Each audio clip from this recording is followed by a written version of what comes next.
기다리셨습니다. 네, 저희 두 번째 세션을 진행하도록 하겠습니다. 제21대 대선 후보 과학보건의료 공약 토론회 두 번째 세션은 보건의료 분야입니다. 지금부터 보건의료 분야 공약 발표와 토론을 진행하도록 하겠습니다. 앞서 첫 번째 세션과 마찬가지로 더불어민주당, 국민의힘, 개혁신당 순으로 공약을 발표하고 이어서 패널 토론과 질의응답, 종합토론이 진행될 예정입니다. 네, 우선 참석하신 분들 소개부터 해드리겠습니다. 공약 발표를 맡으신 분들 소개를 연달아 하겠습니다. 강청희 더불어민주당 보건의료 특별위원장님 참석하셨습니다. 네, 김선정 국민의힘 정책총괄본부 건강한 보건복지본부 단장 겸 순천향대 교수님 참석하셨습니다. 네, 이주영 개혁신당 국회의원 및 공동선대위원장님 참석하셨습니다. 네, 두 번째 세션의 좌장을 맡으신 조동찬 협회 학술 이사이자 한양대 융합의과학과 교수님께 마이크를 넘기도록 하겠습니다. 네, 안녕하십니까. 한국과학기자협회 학술이사 조동찬입니다. 그러니까 17년 동안 SBS에서 의학 전문 기자 했고요. 최근에 안 보이기 시작한, 최근에 그만둔 그렇게 소개를 드리겠습니다. 지금 패널로 대한의사협회 대변인 여자성모병원 김성근 교수님 모셨고요. 또 한국환자연합회 안기종 대표님 모셨습니다. 그리고 우리 한국과학기자협회 역시 이사인 서울경제신문의 안경진 기자인데요. 간호사 출신이시죠? 예. 자, 그러면 바로 시작하도록 하겠습니다. 일단 보건의료 정책에 대한 지금까지 제가 아는 한 첫 번째 정책 토론회라서 저도 매우 기대가 되고요. 그리고 일단 그러니까 흐름은 이 각 당 대표께서 본인들의 공약을 5에서 7분 정도 하시고요. 그리고 패널 토론을 진행을 하는데 질문이나 발언의 기회는 무한대입니다. 다만 시간은 제한이 있습니다. 제가 사전에 설명을 드렸고요. 그리고 진행하는 것에 따라서 자유롭게 패널분들이 질문이나 대답할 수 있고 각 캠프의 대표자들 분들도 그렇게 하실 수 있습니다. 그럼 이제 지금부터 시작할 텐데 강청희 위원장님 준비되셨습니까? 그러면 더불어민주당 이재명 후보의 보건의료 공약부터 듣겠습니다. 시작하겠습니다. 네, 안녕하십니까. 더불어민주당 보건의료위원장 강청희입니다. 대한민국의 의료 체계는 민간 중심의 공급, 필수 의료의 부족과 지역 불균형 문제가 매우 심각한 상황입니다. 공공의료 병상은 전체 병상 수의 9.7%에 불과하고 이미 대도시 지역도 소아, 응급, 산부인과 등 필수 의료 공백이 시작되고 있습니다. 지방의료 붕괴가 현실화되는 상황입니다. 이를 해결하기 위해 의사가 부족한 공공 필수 지역 의료 인력 양성을 위해서는 공공의료 사관학교 신설이 반드시 필요하다는 것이 저희 입장이고요. 제대로 된 의료 체계 구축을 위해서 충분한 의료인 양성은 필수적이라고 할 수 있습니다. 의대 증원은 대학과 병원의 선호도에 따라 여기에 의존해서 갈 것이 아니라 국민 입장에서 의사가 부족한 분야, 의사가 필요한 분야를 우선적으로 고려해서 진행해야 합니다.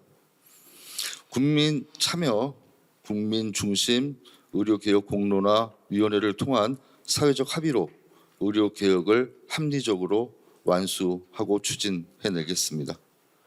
보건의료 전문 직역이나 지역 의료기관 간의 협력 체계를 더욱 강화해 나가는 것도 중요합니다. 특히 공공필수 지역의료 강화를 위해 적정 보상과 근무 환경 개선을 위한 수가가 보장되어야 함은 당연합니다. 의료 자원의 불균형을 바로잡고 지방에 산다고 해서 생명의 존엄까지 차별받는 현실은 반드시 개선해야 하겠습니다.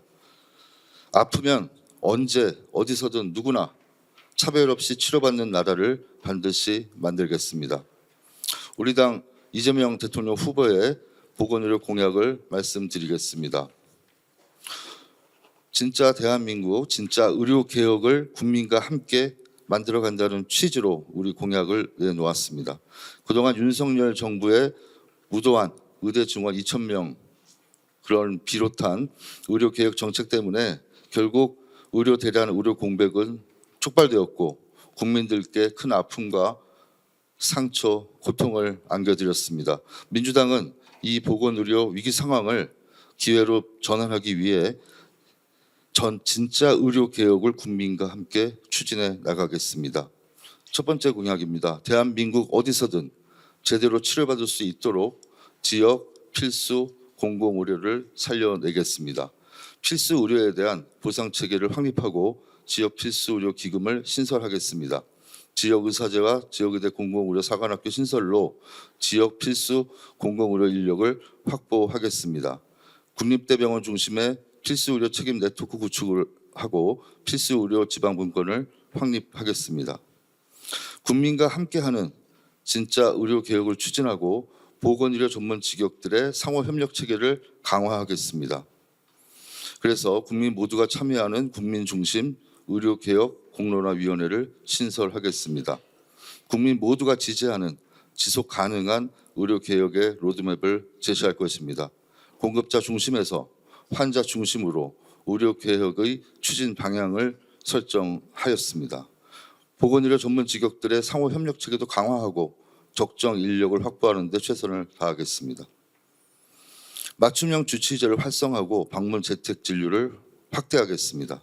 주치의 중심의 맞춤형 1차 의료 체계를 구축하고 대면 진료, 비대면 진료, 방문 진료의 융합형 서비스 체계를 도입할 예정입니다.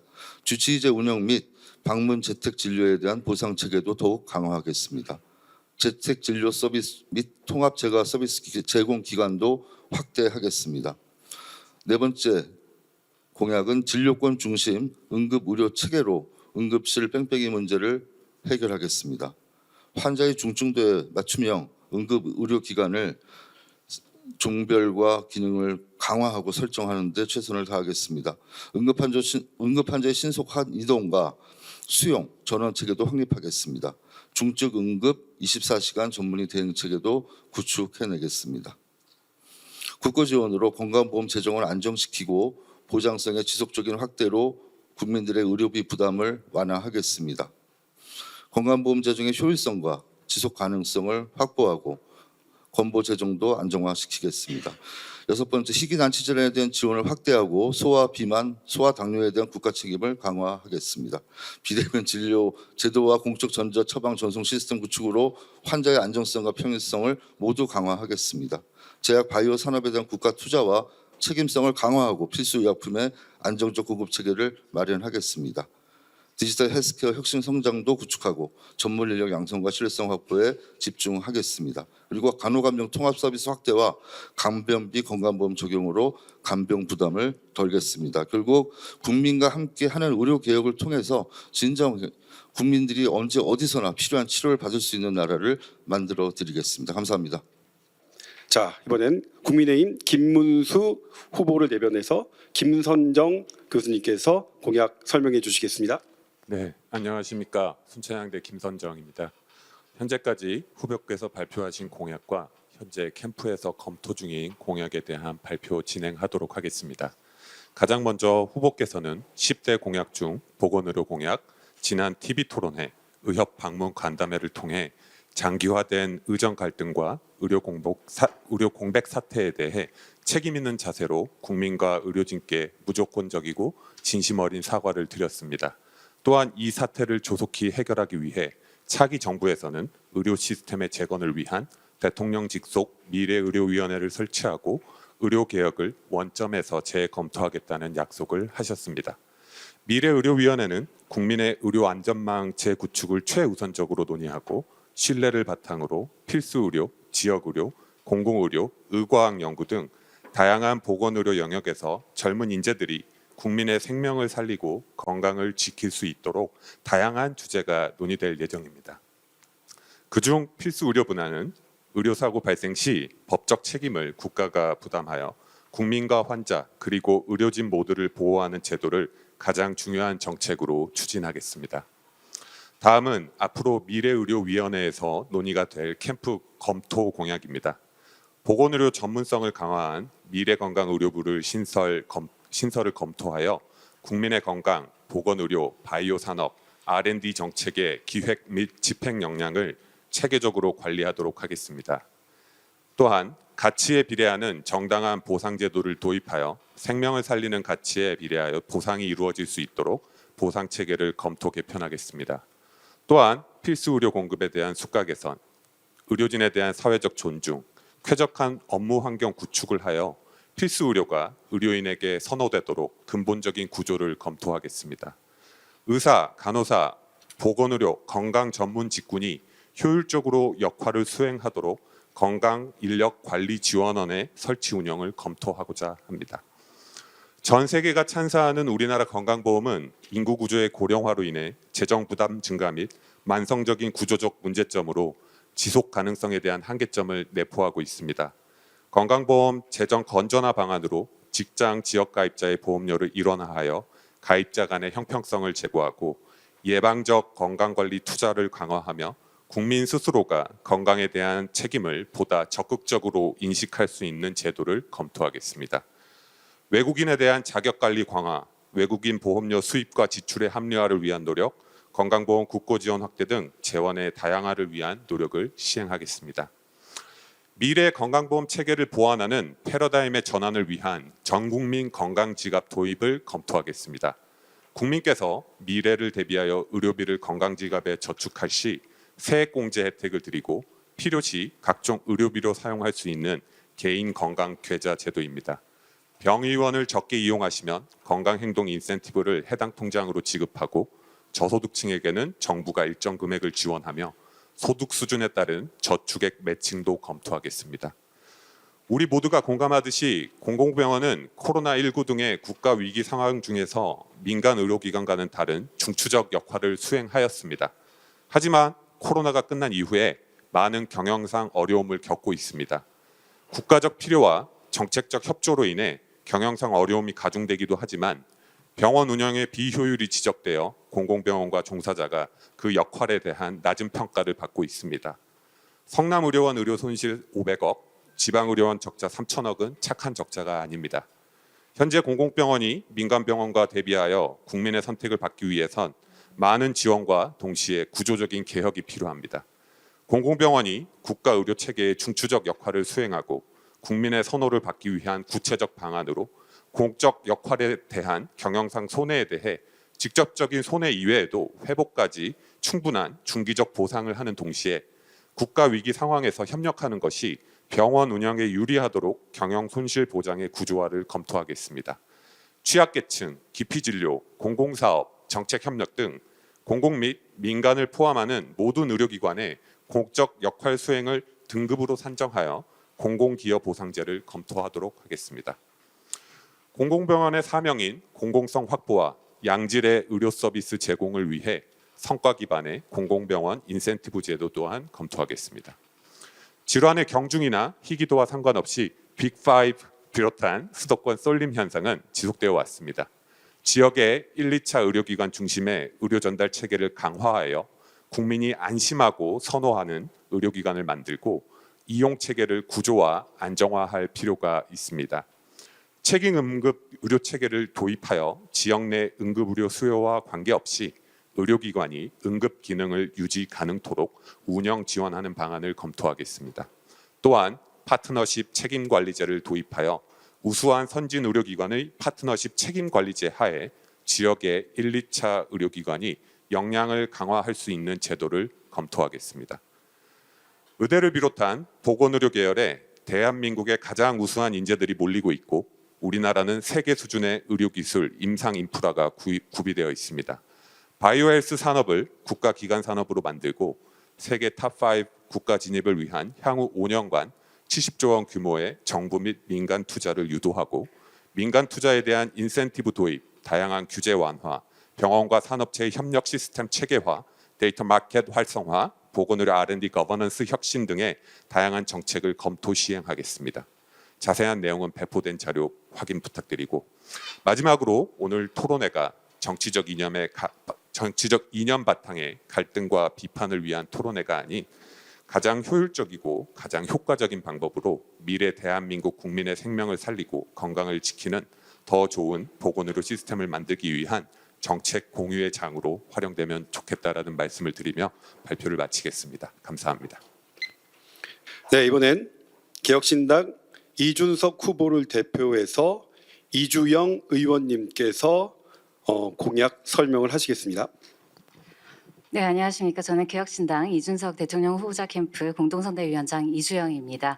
주어진 시간이 짧지만 먼저 간략하게 감사 인사를 먼저 드리고 싶습니다. 제가 오늘 여기 과학기술회관으로 들어오면서 엘리베이터 앞에서 팻말을 하나 봤습니다. 여기에 이제 입주해 계신 여러 과학기술인 여러분들의 협회 이름이 써 있었는데요. 거기 보니 수학회부터 시작해서 분말재료학회, 부식만 연구하시는 분들도 계시고 정말 대단하다는 생각이 들었습니다. 무슨 연구를 하는지 가늠조차 할 수 없는 그런 디테일한 곳에서 전문성을 발휘해주고 계시는 여러 과학기술인 여러분께 이 자리를 빌어 진심으로 감사드립니다. 그리고 이 자리 마련해 주신 과학기자협회 여러분께도 이 국민과의 소통, 우리가 어떻게 국민들을 설득하고 가까이 갈 것인가 하는 점에 있어서 과학기술 그리고 또 보건의료가 그만큼 중요한 역할을 해주심에 있어서 이 자리를 빌어 진심으로 감사 말씀을 올립니다. 저희 당 공약을 설명드리기에 앞서서 저희 당의 1호 공약은 보건부 신설입니다. 13개 부처로 개편하는 안 중에 보건부 신설이 들어가 있는데 보건부를 현재의 보건복지부와 분리한 이유는 첫 번째는 복지라는 것의 특성이 이제는 교육에도 필요하고 노동에도 심지어 교통에 이르기까지 전반적으로 필요한 부분이 있는데 이것을 보건과만 묶어놓다 보니 복지가 오히려 더 편협해지는 부분이 있습니다. 그렇기 때문에 보다 포괄적인 복지라는 방향성에서 보건부와는 분리하는 것이 좋다 하고 생각을 했고 또 보건부 입장에서는 기재부 논리에 국한되어서 복지의 논리로 지금 발전성을 저해당하고 있는 보건 영역이 조금 더 전문성을 확보함으로써 전문화된 보건의료를 제공하고자 하는 뜻을 담은 것입니다. 그래서 저희 당에서 생각하는 보건의료 공약의 토대는 이런 겁니다. 첫 번째, 우리는 더 이상 돈이 없습니다. 그리고 두 번째, 아무도 하고 싶지 않은 일을 하게끔, 나아가 잘하게끔 만드는 유인이 없습니다. 그 두 가지를 전제하고 인정하지 않고는 좋은 공약이 나오기 어렵다고 저희는 생각을 합니다. 2024년 12월 가장 최종적으로 나온 국회 예정처 자료를 보면 건강보험 재정은 올해부터 재정수지 적자로 돌입을 합니다. 그리고 3년 뒤부터 누적준비금 마이너스로 적자가 누적될 것으로 예상이 됩니다. 건보공단 자료도 비슷합니다. 2060년 기준으로 건보 예상 수입 대비 지출은 2.5, 즉 10,000원 내고 25,000원을 쓰는 구조로 바뀔 수밖에 없습니다. 그래서 누적 수지는 2060년 기준으로 총 6,000조에 육박하게 됩니다. 그때 우리 국민들이 내야 할 국민연금의 비율까지 합쳐서 생각을 해보면 이 영역에 있어서 우리 국민들이 본인이 번 돈으로 사용할 수 있는 가처분 소득이 사실상 없는 셈이나 마찬가지인 겁니다. 그렇기 때문에 저희는 하나하나의 공약을 이것을 해드리겠다는 것보다는 첫 번째 핵심 의료를 소생시키고 두 번째 응급의료 체계를 정상화함으로써 모든 국민이 최소한의 의료를 최소한의 양질로 받을 수 있게 하는 것을 목표로 했습니다. 그리고 지역 소멸 시대를 맞이하여 지역 의료 육성을 가능하게 하는 가장 빠르고 현실적인 방안 마련하고자 했습니다.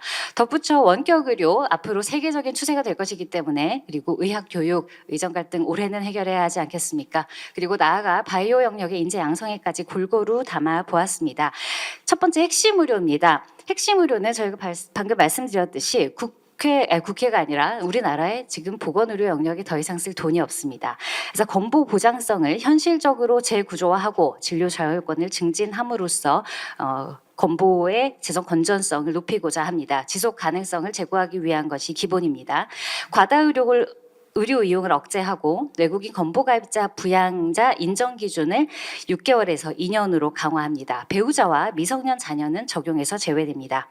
특히 보건의료 기본법 제15조를 준수하는 것이 중요한데 저는 대선 공약으로 이런 의료 공약들이 남발되는 것 자체가 사실 굉장히 슬픈 현실이다 이렇게 생각을 합니다. 한 나라의 보건의료라는 것은 정치와 별개로 국민들이 필요한 영역에 보다 더 장기적으로 꾸려져야 될 필요가 있고 그렇다면 이것은 한 번 한 번의 정치적인 선거에 휘둘려서는 안 되는 상황이라고 생각을 합니다. 그렇기 때문에 법에 지금 정리되어 있는 5년 단위의 보건의료 발전계획 수립 의무 조항을 준수하고 정치적 방향성에 흔들리지 않는 보건의료 전문가 중심의 발전계획 상설협의체를 설치하여 중장기 로드맵을 공동 개발합니다. 이렇게 하면 오히려 국민들과 환자들의 목소리도 더욱 장기적인 관점에서 반영될 수 있을 것으로 기대합니다.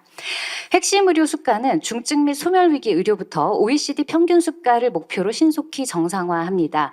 재정 건전성과 건보 보장을 현실적으로 재구조화하였기 때문에 돈의 이동일 뿐입니다. 그리고 두 번째는 과학적 근거가 부족한 의료 행위를 국제 기준에 맞게 수시 평가 및 퇴출할 예정입니다.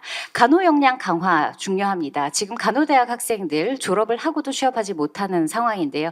간호를 할 수 있는 환경이 좋지 않기 때문에 그렇습니다. 간호 수가를 미책정된 업무들 너무 많습니다. 그것 전수조사해서 표준화 후에 수가를 반영할 계획이고 중증 특수 간호료는 수당과 수가를 차등화할 겁니다. 지금 법적인 문제가 되고 있는 부분은 자문에 있어서 환자 쪽에서도 의사 쪽에서도 받아들이기 어려운 부분이 있기 때문인데 그것을 자문 인증의 제도를 확립함으로써 모두가 공정하게 그것을 납득할 수 있는 제도 바탕을 마련하겠습니다. 앞으로 군의료 반드시 문제가 될 겁니다. 군의료 필수 과목별 필수 인원을 확보하는 것이 강건한 국방의 기본입니다. 국립의대와 군병원이 전략적으로 공동 인력을 양성하도록 하겠습니다. 두 번째, 응급의료입니다. 응급의료는 우리나라의 국토 면적이나 교통 그리고 환자 발생 빈도를 고려할 때 모든 지역에 모든 규모의 병원이 있을 수는 없습니다. 이송 체계를 간소화하고 효율화해서 불필요한 뺑뺑이를 없애고 집중화된 응급의료센터, 외상센터로 규모의 의료를 달성하겠습니다. 응급실만 각지에 있는다고 해결되는 것이 아니라 응급실에 딸린 중환자실과 수술실과 일반 병실들과 연계되어야 하는 협진 의료 시스템이 작동해야 하기 때문입니다. 그러기 위해서는 응급환자 수용 병원에 대한 직접 지원, 특히 전원 수가나 배후진료 대기 인력 및 병상 수술실, 당직에 대한 수가 책정이 필수적입니다. 형사 책임 면제에 대해서는 앞으로 지난한 사회적인 합의가 필요하기 때문에 적어도 응급의료 영역에 있어서만큼은 한국형 응급의료 가이드라인 등을 제정하여서 논란 없이 면책할 수 있는 범위를 구체화하고 앞으로 확대해 나갈 수 있도록 저희가 사회적인 합의를 잘 거치도록 하겠습니다. 지역의료는 지역에 무엇을 더 만든다고 되는 것은 아닙니다. 지역의 차등 수가를 만들고 아무리 차등 수가를 주어도 너무나 환자 수가 적어서 유지 불가능한 영역에 대해서는 선택적으로 정책 수가를 도입하겠습니다. 그리고 취약 지역이나 희소 진료 과목을 진료할 경우에는 저금리 대출 및 세제 혜택 등으로 개원의 안정성을 기하도록 하겠습니다. 그러면 이후에 간호사 고용이라던가 하는 곳에도 좀 더 좋은 긍정적인 방향이 도출될 수 있을 것으로 생각을 합니다. 특히 지역의료가 붕괴하게 된 이유는 지역의료에 대한 권위와 신뢰가 무너져서입니다. 10년 전만 해도 경북대병원, 전남대병원, 충남대병원 등 좋은 지역병원들이 많았습니다. 그곳의 권위를 다시 살려야 합니다. 그래서 국립대병원을 중심으로 지역의과대학 교육을 지원할 겁니다. 그리고 대대적으로 전국에 있는 명의 그리고 명센터 홍보를 통해 여전히 잘 돌아가고 있는 그리고 서울보다 더 우수한 지역 의료를 잘 알림으로써 환자들의 접근성을 높이고 지역 의료인들의 자긍심을 드높이도록 하겠습니다. 공공병원 관련해서는 구조개혁 및 파격적 인센티브가 필요합니다. 공공병원은 지금 우리나라가 당연지정제 그리고 전국민 건강보험 하에서 민간병원과 똑같은 형태로 경쟁하는 것은 어불성설입니다. 지역 특화된 진료를 활성화해서 지역의 만성질환 관리, 생활습관병 관리, 지역 맞춤형 보건의료 정책에 집중할 수 있도록 하겠습니다. 또 화상이나 특수재활, 유사시 감염병 관리 등 민간에서 손쓸 수 없는 영역에 대한 특성화 진료를 육성함으로써 공공의료의 전문성을 높일 겁니다. 특히 중환자실이라던가 감염 격리병상 같은 경우는 코로나가 창궐했다고 민간병원을 자꾸 바꾸라고 할 수는 없을 겁니다. 그렇기 때문에 공공병원의 의료진과 병상, 기자재를 민간과 연계하여 유연 관리할 수 있도록 하겠습니다. 거대 권역별 거점형 지역 암센터는 현재 있는 암센터를 큰 규모로 지역에 지정하여 특별하게 육성하겠다는 뜻입니다. 여기 중요한 것은 암센터 간 정보 표준화입니다. 진료 효율을 높이고 환자들의 편의를 증진시키기 위해 암센터 간의 의료 정보 호환이 가능하도록 하고 지역에서 진료받은 환자가 서울에서도 진료를 똑같은 자료로 받을 수 있게끔 합니다. 그리고 그 데이터는 환자의 동의를 얻은 후 우리나라 의료정보 데이터 표준화에 아마 좋은 좋은 씨앗이 될 것으로 기대를 합니다. 그럼 또 좋은 발생하게 되는 좋은 것은 희귀암의 경우에 진료하는 병원이 몇 군데 없기 때문에 환자들의 선택권이 제한받는 부분이 있는데, 이런 경우는 희귀암을 특성화할 수 있는 병원들을 지정하거나 혹은 잘하는 병원으로 모아줌으로써 환자의 치료 접근성이 제고되고 지역 환자의 분산 효과도 있을 것으로 봅니다. 공중보건이 또한 앞으로 감소할 것이 예상되기 때문에 이것을 현실화하고 공공의료 시스템 업무 형태를 활용해서 가칭입니다만 고령 돌봄센터를 구축할 겁니다. 지금은 치매라는 질환 하나에만 정부 지원이 들어갑니다. 그러나 지금부터 고령화 사회를 대비하기 위해서는 노쇠 예방 및 관리 사업을 전반적으로 확대해야 합니다. 그렇기 때문에 노쇠 전반 그리고 거주 유형을 포함한 노쇠 예방 지원 사업 모델을 개발해서 우리나라의 공공의료 시스템이 잘 돌아갈 수 있도록 하겠습니다.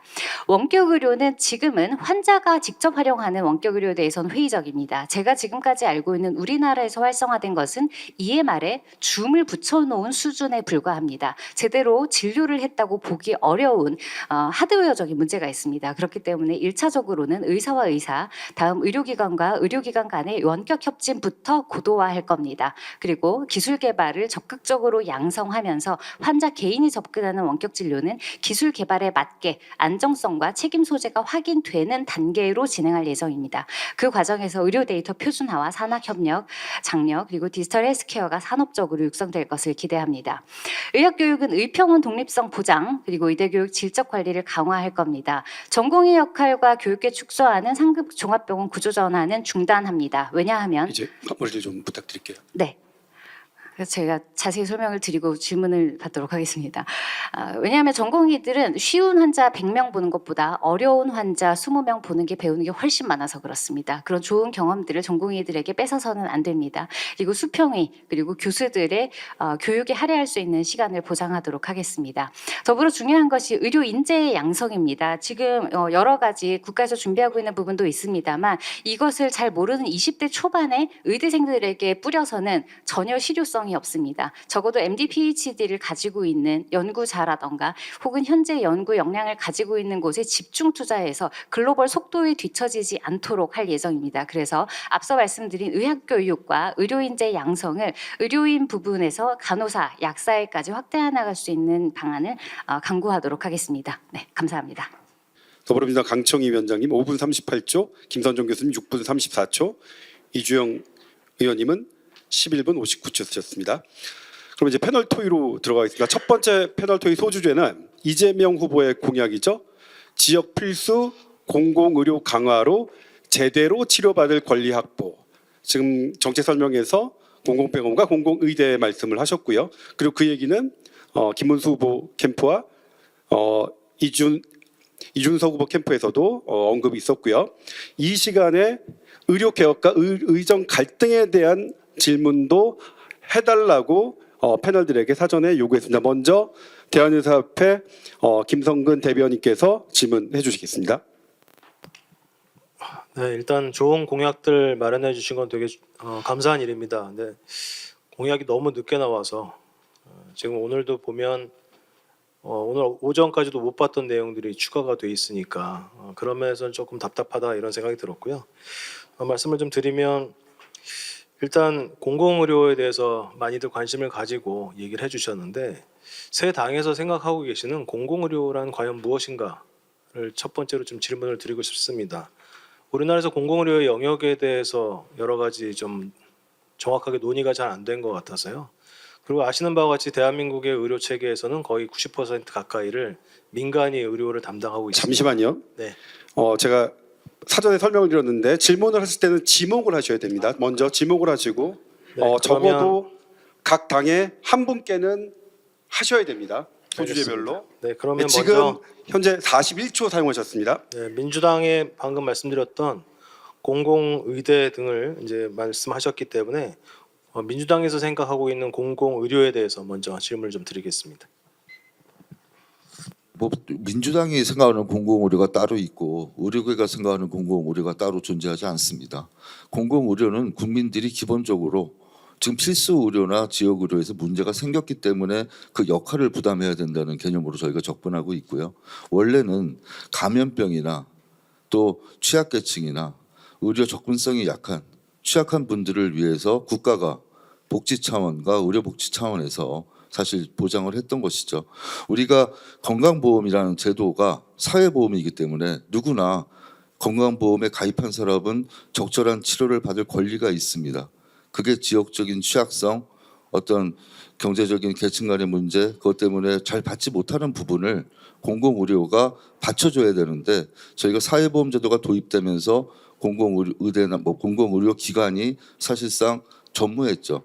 10% 정도의 병상 확보율밖에 받지 못한 것은 굉장히 큰 문제로 지금까지 내려오는 것입니다. 그걸 보다 우리가 코로나19 시대를 거치면서 또 의료 대란을 거치면서 국민들이 그것 때문에 정말 필요한 시간에 자기가 적절한 치료를 받지 못했기 때문에 그걸 보강해 주려면 일단 공공의료부터 강화시켜야겠다. 그러면 공공의료에 종사하는 의사들을 어떻게 양성할 것인가의 문제가 생기는데 그래서 고육지책으로 나온 것이 공공의대가 이전부터 있어 왔고 그다음에 새롭게 우리 당이 또 이번에 제안한 부분이 공공의료 사관학교를 제안하고 있는 것입니다. 이거는 다 입법 사항이기 때문에 국회에서 논의하면서 구체적인 안이 조율되고 앞으로 진행될 것이라고 기대하고 있습니다. 네. 네, 중간에 이것에 대해서 국민의힘 김선정 교수님께서 그 발언을 신청하셔서 본인의 시간 네. 공공병원이라고 불리는 공공의료에 대한 사항은 우리가 조금 많이 고민해야 될 필요가 있을 것 같습니다. 취약계층이라고 말씀을 하시는데 실제로 공공병원은 취약계층뿐만 아니라 일반 국민들이 모두 활용하실 수 있고요. 건보 관련된 진료를 제공하고 비급여도 하고 있습니다. 공공병원이 가진 가장 큰 문제점은 공공병원이 우리가 잘 아시다시피 전문가들께서 그 건강보험 수가로 인한 그 진료를 했었을 때 원가 보존율은 약 90% 정도가 되고요. 비급여를 했었을 때 130%에 되는 그거를 통해서 민간 병원들은 100%가 좀 넘는 이런 그 원가 보존율을 가지고 있는데 공공병원은 비급여를 통한 보존율은 100%가 넘지만 급여를 통한 보존율이 굉장히 낮습니다. 그 이유는 급여를 통한 환자의 숫자가 그만큼 받쳐주지 못하기 때문에 규모의 경제를 이루지 못하기 때문에 그거에 대한 원가를 보존하지 못하는 부분들이 있습니다. 그렇기 위해서는 누가 공공병원 가라고 들이밀지 않습니다. 공공병원을 환자들이 찾아갈 수 있는 그런 환경으로 만드는 것이 가장 중요하다고 생각하고 그에 대한 구조적인 개혁이 필요하다고 생각합니다. 그래서 저희 당뿐만 아니라 이주영 의원께서 그런 부분에 있어서의 공공병원의 구조적인 개혁이 필요하다라는 말씀을 드립니다. 이상입니다. 그래서 공공병원이 취약계층을 받던 건 아주 과거의 일이고 지금 말씀하신 것처럼 보편적 진료를 하기 위한 국가의 수단이라고 생각하셔야 됩니다. 그런데 접근성이 낮은 이유는 공공병원 시설이 민간 대형 병원보다 많이 열악하고 시설 인력도 부족하고 한 측면에서 이용도가 낮아지는 부분은 피할 수 없지만 그 반면에 또 생각해 보면 지난 코로나 시기에 특수성이 있습니다. 감염병 환자를 많이 보다 보니까 입원실을 거기에 할애를 했고 그러다 보면 정형외과나 신경외과처럼 어떻게 보면은 상대 가치가 높은 그런 과목의 수술 실적도 줄어들고 입원도 줄어들었기 때문에 그런 병원에서 의료진 이탈이 일어나는 게 또 문제가 되었죠. 그래서 공공병원이 제 역할을 잘 수행하려면 건보 급여에서 하는 수가로는 부족하고 사실 사업 측면에서 또 들여다볼 필요가 있습니다. 보건 사업을 지자체가 책임지고 시행한다는 측면에서 지자체의 관리와 지원을 더 강화시켜야 된다는 것이 민주당의 입장이고요. 또 한 가지는 이 의료 개혁을 추진하는 데 있어서 좀 질문을 드리면 이 공공의료 부분이 물론 중요하지만 지금 그 거버넌스를 갖는 게 우리 민주당에서는 국민 중심으로 의료 공론화위원회를 만들어서 추진하겠다 이런 이야기를 드리고 있는데 지금 양 당에서 얘기하는 거 보면 거의 의료 전문가에 의존한 의료 정책을 말씀 주시고 있어서 그 부분에 대한 좀 답변을 듣고 싶습니다. 네, 일단 그 답변은 조금 있다. 그리고 이제 어떤 양당이면은 국민의힘과 개혁신당 이렇게 각각 물어보시는 거죠. 알겠습니다. 일단 패널 토론 시간이니까 일단 패널들의 질문을 먼저 받고 아까 말씀하신 이종호 의원님 기회 드릴게요. 안기종 대표님 먼저 지목을 하시고 질문을 해주셔야 그 답변을 받는 그러니까 질문을 받는 분이 마음의 준비를 할 것 같아요. 네. 그럼 김문수 후보 측에 먼저 질문하겠습니다. 의정 갈등으로 의료공백 사태가 1년 3개월 이상 지속되고 있습니다. 그런데 김문수 후보는 당선되면 마이크가 잘 안 들린다는 거죠? 마이크 좀 봐주세요. 아, 예, 들리나요? 예, 다시 하겠습니다. 시간 멈췄어요. 예, 의정 갈등으로 의료공백 사태가 1년 3개월 이상 지속되고 있는데 김문수 후보는 당선되면 6개월 내에 의료 시스템을 튼튼하게 재건하겠다고 공약을 했습니다. 그런데 이제 세부 내용을 보면 현 정부의 의료 개혁을 원점 재검토하겠다. 대통령 직속 미래위원회에 대학생을 참여시키겠다. 의대 정원도 현장 중심의 전문가들과 재검토하겠다라고 하는 게 핵심이거든요. 이렇게 해서 되겠습니까? 의사의 기존 요구를 다 들어주겠다는 것이 공약인데 공약의 신뢰성이 너무 떨어지는 것 같습니다. 이에 대해 좀 답변해 주십시오. 답변하시겠습니까? 네. 6개월이라고 하는 시간은 어떻게 보면은 이 사안의 시급성과 긴박성을 보여주는 저희의 목표인 것 같습니다.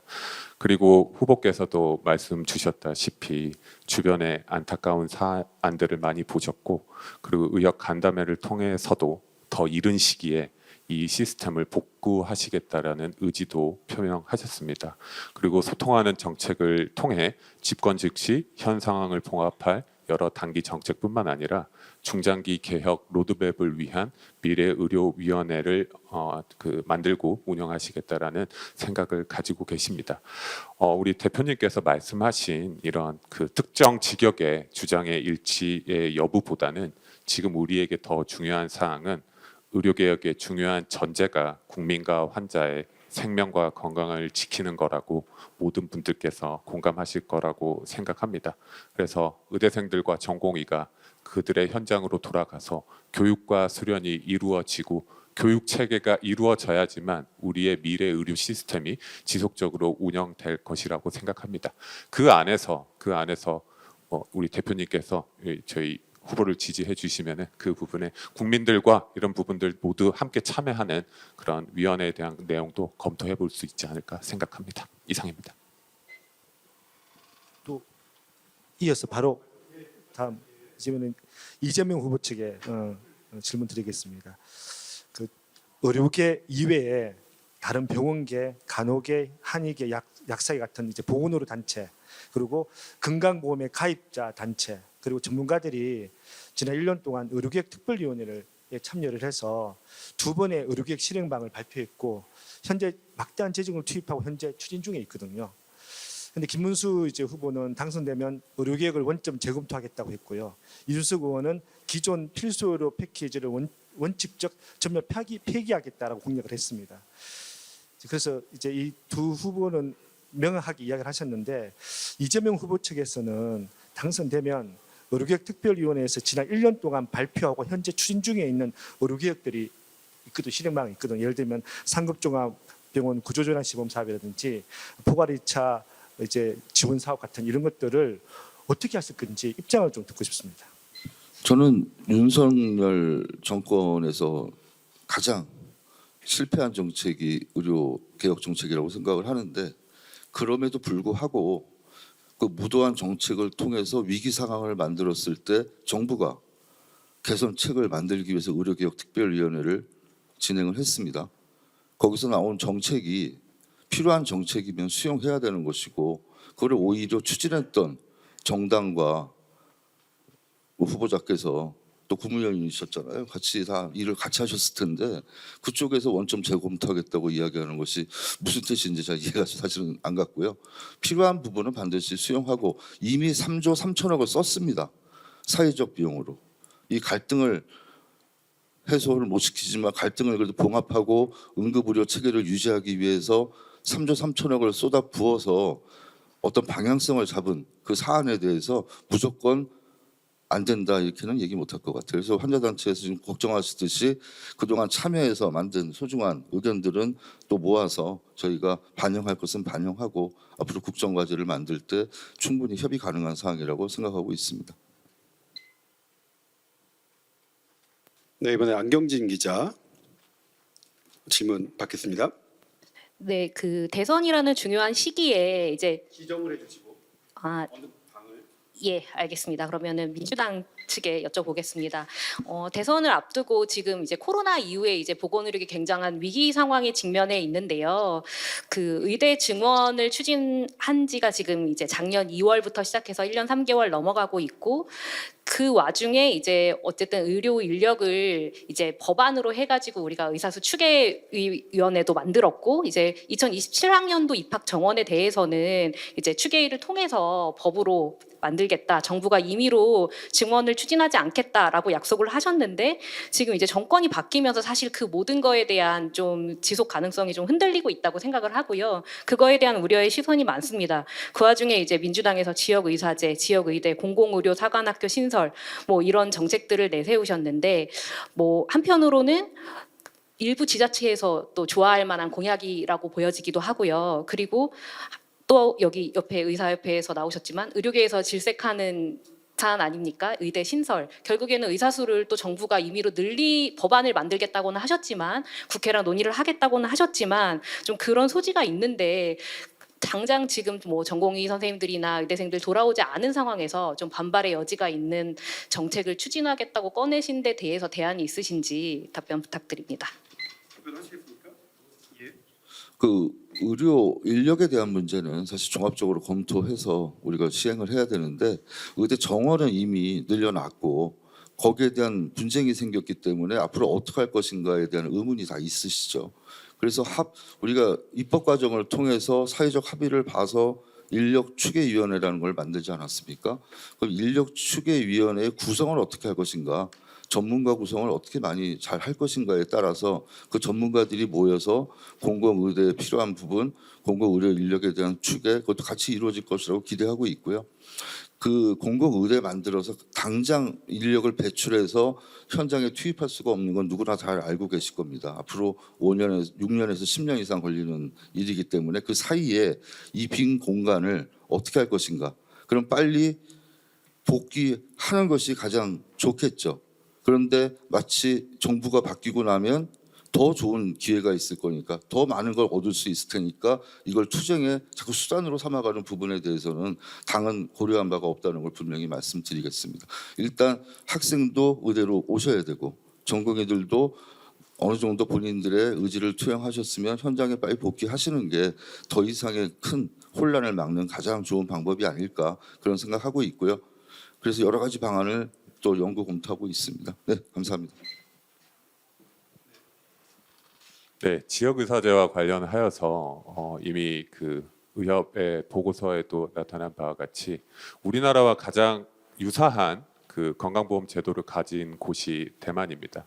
대만의 양밍 그 의과대학이라고 하는 곳에서 그 지역 의사를 기르는 그런 제도를 이미 수십 년 전에 실패를 하였고 그들 중 그 거기도 6년의 어떤 지역 그 맨데토리 근무를 요구했었는데 그 지역에 남아 있는 의사들의 숫자가 약 15% 정도밖에 되지 않습니다. 어쨌든 그들도 다 그 지역을 떠나서 의료 행위를 하고 있습니다. 혹시나 의협 보고서에 대한 어떤 그런 그 편중된 거를 제가 한번 그 하기 위해서 제가 지금 국제 연구를 하고 있고 그 국제 연구자의 파트너가 그 우연케도 그 양민대학교 의과대학의 부학장이 계십니다. 그분께 직접적으로 여쭤봐서 그거에 대한 정책과 그들의 의견을 물어봤는데 그들 역시도 그 정책에 대한 실패를 인정을 했고 그들이 지금 그 지역에 있는 그 지역에 있는 의료를 지키기 위해서 하는 방법은 아까 말씀드렸던 이런 지역에 유인을 하는 의사들과 그 의료 서비스를 유인하는 여러 정책들을 하고 있다라고 것을 말씀을 주셨기 때문에 그 부분을 추후 고려해야 될 부분이 아닐까 생각을 합니다. 네, 지금 이제 얼추 시간을 비슷하게 쓰셨어요. 김선정 교수님이 10분 52초, 그다음에 강청희 위원장님이 11분 25초, 이주영 의원님이 11분 59초 그대로시고요. 자, 그러면 여기서 두 번째 주제로 넘어가겠습니다. 저 한 가지 질문 제가 시간 좀 세고 싶습니다. 제가 두 번째 질문 나왔는데 추가 시간 드릴게요. 왜냐면 이게 지금 시간 안배상 일단 세 번째 그러니까 이준석 후보의 그 보건부 독립 신설이라고 하셨는데 거기까지 넘어가야 될 게 있어서 예. 두 번째는 아이 낳고 기르기 좋은 나라 안심되는 평생복지 김문수 후보의 공약에 대해 진행을 하겠습니다. 이 시간에 고령화 그리고 국민건강보험 재정이 고갈되는 문제 일부 이제 공약 발표에서 나왔지만 이 문제에 대해서도 질문을 해달라고 사전에 요청했습니다. 먼저 대한의사협회 김성근 대변인께서 질문을 해주시는데 먼저 상대 당을 지정해 주시고 질문을 해주시길 부탁드리겠습니다. 네, 네, 개혁신당에서 아직 답변을 안 하셨기 때문에 저는 이주영 의원님께 먼저 질문을 좀 드리도록 하겠습니다. 지금 방금 받은 주제에 따르면 결국 건강보험 유지, 그 다음에 노인 건강을 유지할 수 있는지에 대한 내용인데 개혁신당의 그 공약을 보면 과다 의료 이용에 대한 제한을 하겠다 이런 내용이 좀 있었습니다. 그런 걸 보면 네, 개혁신당의 공약을 보면 명쾌하게 숫자로 제시가 된 게 많아서 보기는 좋은데요.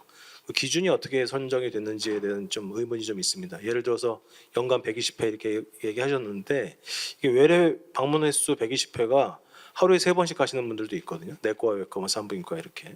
그런 거 다 포함한 건지 일수로 한 건지도 잘 모르겠고 이렇다는 의견들이 많아서 어떤 근거로 산출이 되신 기준인지 설명을 좀 부탁드리겠습니다. 네, 드디어 저에게도 질문을 해주셔서 감사합니다. 저희가 이것을 산출하게 된 목적은 하나입니다. 하나는 우리가 국민들이 돈을 얼마나 낼 수 있는가고 우리가 포기할 수 있는 핵심 의료의 영역은 어디까지인가였습니다. 그렇기 때문에 건보 재정 건전성에 대한 이야기는 제가 앞서서 간략하게 말씀을 드렸고요. 2024년을 기준으로 했을 때 120회 이상 초과해서 외래 진료 를 보시는 분들이 35만 명이 좀 넘습니다. 입원해 계시거나 뭐 중환자실 계시거나 이런 건 다 제외하고 외래로 가실 수 있는 분들 중에 1년에 120회 이상 가신 분들을 정한 겁니다. 우리나라 전 국민 평균은 18회. 그리고 가장 취약하신 75세에서 79세 어르신들 평균이 40회 정도 됩니다. 그래서 그것의 3배수 정도 되는 120회라면 사실 이것이 건강보험이 세금으로 모두 다 똑같이 나눠 쓰는 것이 아니지 않습니까? 기여가 있고 책임이 있는 부분이 분명히 있기 때문에 일반적인 국민이 사용하시는 그것도 가장 취약하신 어르신들 대비 3배수를 쓰는 인구 집단이라면 저희가 그것에 대해서 특별히 윤리적으로 문제가 있다고 하기는 어렵다고 예상을 했고 현행 비슷한 제도가 유지되고 있습니다. 365일 이상 이용할 경우에 본인 부담금을 높이도록 되어 있는데 그것이 2024년 기준 그러니까 올해 6월까지 한 것을 1년으로 계산을 해보면 연간 100억 미만으로 절감할 수 있는 것으로 나옵니다. 그런데 이것을 120회로 제한할 경우에는 지금 건보 쪽에서 저희에게 알려준 바대로라면 연간 7천억 정도를 절감할 수 있는 비용이 나옵니다. 그렇다면 이 비용은 매년 절감되었을 경우에 앞으로 우리가 공공의료 인프라라던가 응급의료 인프라를 구축하는 데 있어서 충분히 사용할 수 있고 앞으로의 적자 폭도 줄이거나 혹은 지속적인 재정을 가능하게 하는 수치이기 때문에 저희가 일단 그렇게 설정을 했고 자세한 것은 저희가 집권 후에 좀 더 디테일한 숫자로서 다시 한번 설명드리겠습니다. 예, 이준석 이제 후보 측에다가 질문하겠습니다. 예, 이재명, 김문수 후보 모두 초고령 시대에 국민에게 큰 부담이 되는 간병비 급여화 관련 공약이 있는데 이준석 후보는 이제 관련 공약이 현재 없습니다. 지난 TV 토론에서 건강보험 재정 부담을 이유로 반대하는 듯한 발언을 그때 이준석 이제 후보님께서 하셨는데 간병비 급여화를 반대하시는 건지 아니면 좀 지금 뭐 올해 초고령 사회에 대부분 관심 있는 이 이슈인데도 불구하고 아직 공약이 없는 이유가 무엇인지 설명 좀 해주십시오. 네, 좋은 질문 감사드립니다. 우리가 간병비라고 이야기를 하려면 이 구획이 명확해야 합니다. 요양병원과 요양원에서 받는 간병이 있을 것이고요. 실제로 건강한 젊은 사람이지만 교통사고가 나서 누워있다 보면 발생하는 또 간병비가 있는 겁니다. 중환자실에서 발생하는 간병비도 당연히 포함시켜야 되겠죠. 간호사들이 제공한다고 해서 간병이 아닌 것은 아니니까요. 그리고 앞으로 초고령화 시대가 확대되면서 분명히 가정에서 발생하는 돌봄의 내용 그리고 그 간병의 내용이 있을 겁니다. 그렇기 때문에 그런 것에 대해서 분명하게 우리가 정확하게 정하지 않았고 그 규모에 대해서 재정상 감당하지 않은 것을 간병비라는 모호한 단어로 해드리겠다고 말씀드리기는 어렵습니다.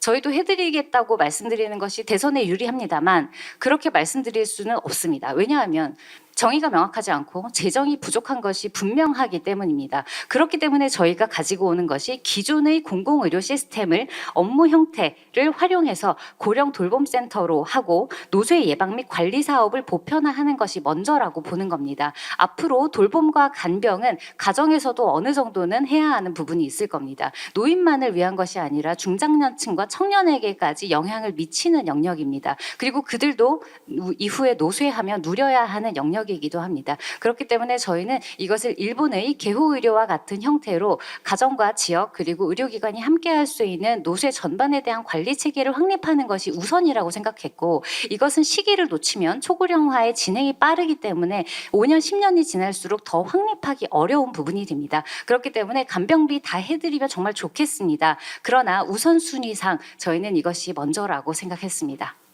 그리고 추가 질문하겠습니다. 네, 본인의 시간을 활용해서 질문을 또 할 수도 있고 커멘트를 할 수도 있다고 사전에 예고해 드렸습니다. 일단 예, 드릴게요. 차례로 아시죠? 간병이 워낙 화두이다 보니까 2010년, 12년, 2010년만 하더라도 간병비가 하루에 한 6만 원 정도 했습니다. 근데 지금 2025년 간병비가 15만 원입니다. 그의 2배로 올랐습니다. 앞으로 더 많이 올 거거든요. 이게 현재 제도화되지 않고 급여화되지 않는 비급여에 관련 간병비인데 이제 한 해가 지날수록 막대한 재정이 늘어날 수밖에 없습니다. 이런 시기에 저는 적어도 대통령이 되겠다라고 하는 정당과 후보에서는 간병비에 대한 뭔가 대책은 마련을 해야 된다는 생각을 가지고 있습니다. 이에 대해서 한 번만 더 정확하게 그러니까 앞으로 공약에 발표할 계획이 없으신지 좀 명확히 이야기해 주십시오. 저에게 다시 공약에 들어가진 않을 겁니다. 죄송합니다. 모든 국민 여러분께 죄송합니다. 하지만 저희는 건강보험 시스템을 지키고 싶고 우리나라 의료 체계를 건강하게 만들고 싶습니다. 그래서 우리 아이들에게도 좋은 의료 줄 수 있는 시간을 벌고 싶어서 그렇습니다.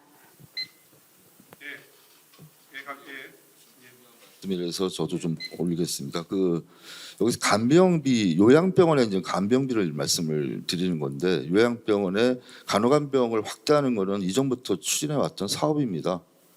간병에 대한 책임이 건보에 있다. 이거는 국민적인 동의가 70% 이상 이미 나온 얘기고 그렇기 때문에 그걸 확대하는 과정에 있어서 간병인에 대한 건보 적용을 어떻게 할 것인가 그 부분은 고민거리가 있을 수 있습니다. 왜냐하면 간병인의 자격 기준이 명확치가 않기 때문이죠.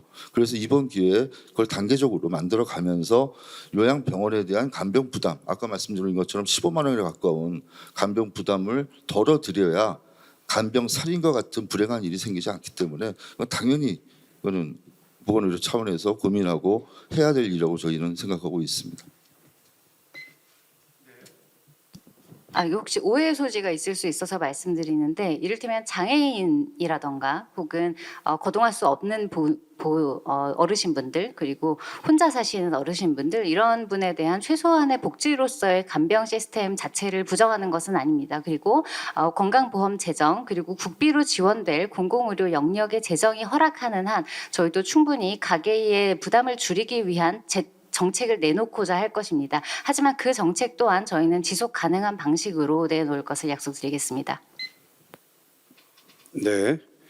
다음엔 우리 지금 이제 그 각 캠프 대표분들 중에 김선정 교수님이 10분 52초로 가장 덜 쓰셨고 이주영 의원님이 16분 41초로 가장 많이 쓰셨고 강청 위원장님이 그러니까 위원장님은 12분 16초 쓰셨습니다. 우리 패널 분들도 안기종 대표님이 3분 9초 쓰셨고요. 김성근, 안경진 기자가 1분 45초, 1분 27초 쓰셨습니다. 이번에 이제 안경진 기자 질문 받아볼게요. 네, 저는 그럼 시간을 제일 덜 쓰신 국힘 쪽에 질문을 드리겠습니다. 간병비에 대한 문제는 정부도 고민을 하고 있는 것 같기는 합니다. 지금 복지부 차원에서도 간병 지원 시범 사업도 하고 있고 간호간병 서비스를 확대해야겠다고 그 의지는 알겠는데 문제는 거기에 대해 들어가는 이제 예산도 너무나 부족하고요. 그래서 예산 지원에 대한 이제 계속 이제 선심성 공약이라는 이제 비판이 굉장히 많은데 재원 마련에 대해서 구체적으로 좀 어떻게 고민을 하고 계시고 좀 현재 운영 중인 뭐 시범 사업이나 뭐 그거에 대해서 그 시범 사업이 곧 일몰됐을 때 그에 대한 구체적인 아젠다도 좀 고민을 하고 계신지 의견 부탁드리겠습니다. 네, 그 간병과 관련된 부분들은 지금 잘 아시다시피 요양병원 중증 환자 대상으로 간병비 급여화 시범 사업이 지금 운영이 되고 있습니다. 저희 쪽에서 얘기하고 있는 간병비의 급여화와 관련된 얘기는 그 시범 사업의 결과를 토대로 단계적으로 확대 가능한 부분에 대해서 그 검토할 수 있다라는 부분에 대해서 말씀을 드린 것 같고요. 좀 더 이 서비스가 필요하신 분들에게 서비스가 갈 수 있도록 급여화가 되는 것 필요하다라고 생각을 합니다. 그리고 말씀 주신 이런 간호간병 통합 서비스 제도와 관련된 내용들은 향후 저희 그 미래의료위원회에서 논의될 수 있도록 검토하겠습니다. 이상입니다. 혹시 두 번째 주제에 대해서 패널분들 중에 더 추가로 질문하실 거 있을까요? 예. 저는 이제 국민의힘에 좀 질문을 좀 드리겠습니다. 지금 노인 건강에 대해서 말씀들을 많이 하고 계시는데요. 실제로는 간병이 필요하다는 얘기도 하지만 현 재택의 의료, 재택 진료 얘기도 많이 하시는데 또한 하나는 병원으로 이동하기가 어려운 경우들, 독거노인들이 많으시기 때문에 연세가 드시면 보호자가 없으면 오실 수 없기 때문에 지금 이동 서비스를 좀 제공하고 있죠. 여기에 대한 국민의힘의 어떤 방안이나 아니면 재원 마련 여기에 대한 대책이 있으신지 한번 여쭙고 싶습니다. 네. 그 말씀 주신 내용들에 대해서는 어떻게 보면은 이게 보건의료 쪽에 대한 그 내용이라기보다는 복지에 대한 내용이라고 생각을 합니다.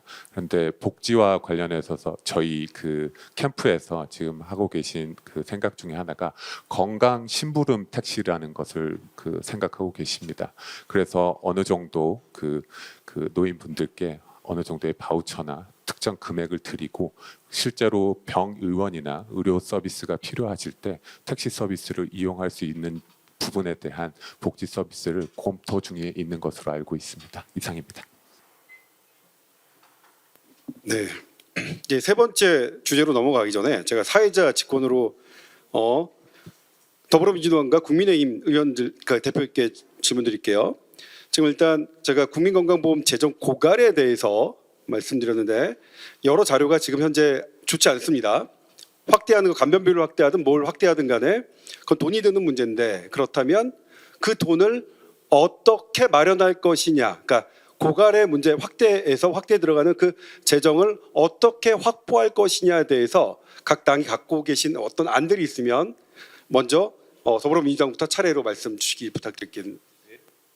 건보 재정에 대한 우려는 굉장히 오래전부터 있어 왔습니다. 2028년이면 적자에 들어간다. 30년이면 적자가 된다.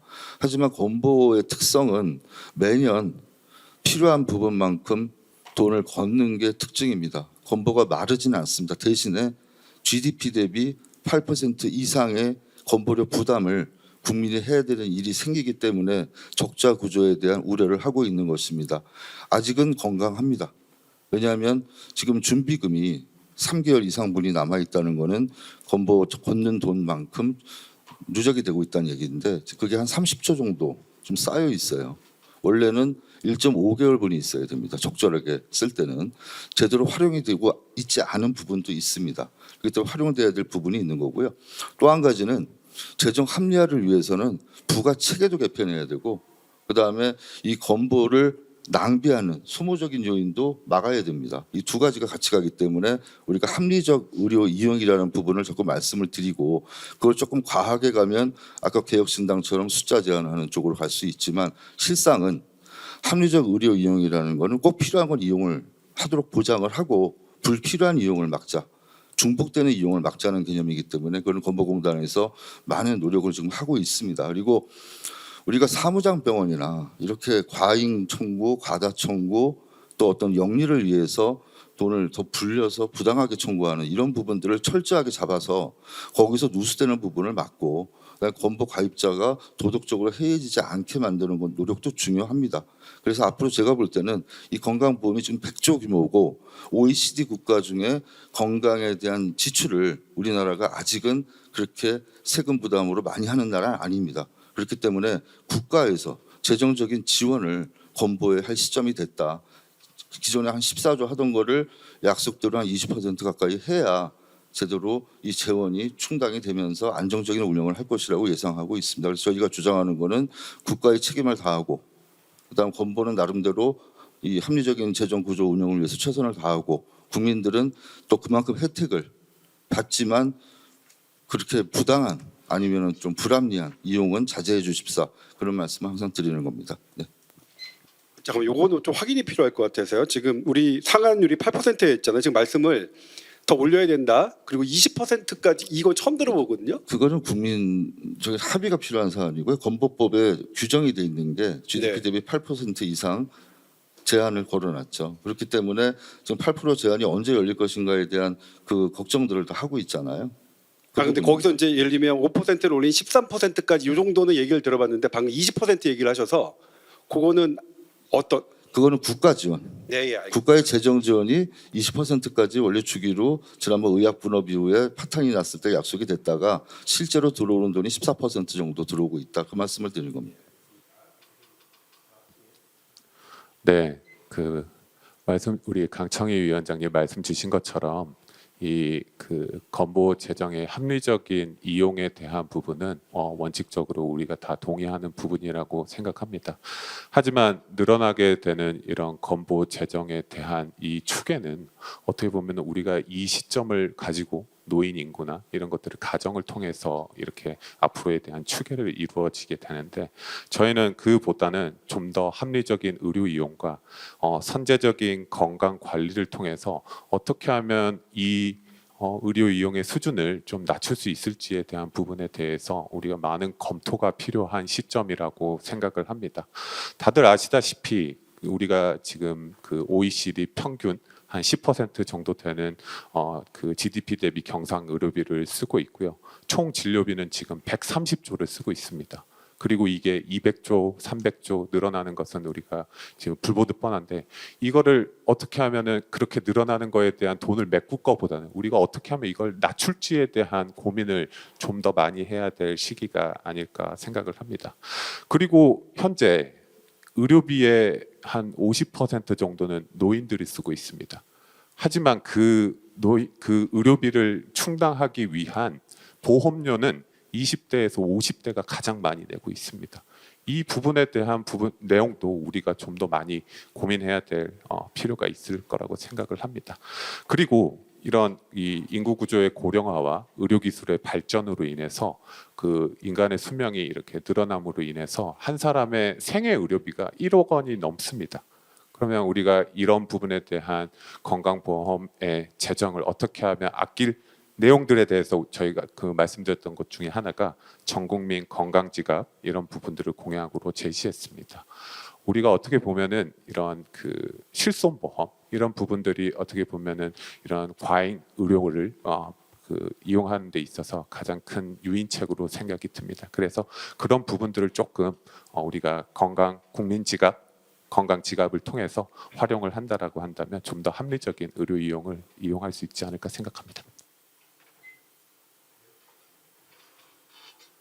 말씀을 주셨는데 자꾸 우리 각 당의 공약들의 취지를 보면 좀 세대 간 갈등을 부추기는 측면이 있습니다.